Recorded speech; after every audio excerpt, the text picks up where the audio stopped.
ہم کتنے عجیب ہیں نا، اس رب کو ناراض کر دیتے ہیں جو تنہائی میں بھی ہماری پردہ پوشی کرتا ہے، صرف ان لوگوں کے لیے جو بھری محفل میں بھی ہماری برائی تلاش کرتے ہیں۔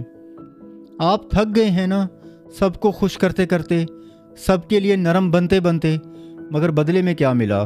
صرف تنقید۔ ہم بھول گئے کہ لوگوں کا کام صرف مشورہ دینا ہے، ساتھ دینا صرف اللہ کا کام ہے۔ اللہ نے سورہ زمر میں کتنی پیاری بات کی۔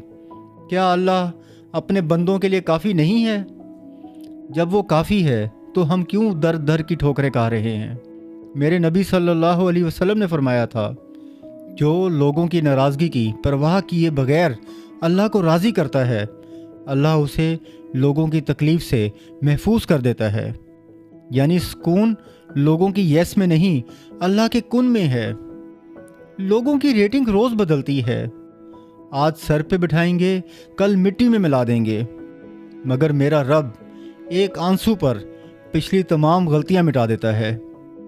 لوگوں کو چھوڑیے، اپنے رب کی طرف لوٹ آئیے جو آج بھی آپ کا انتظار کر رہا ہے۔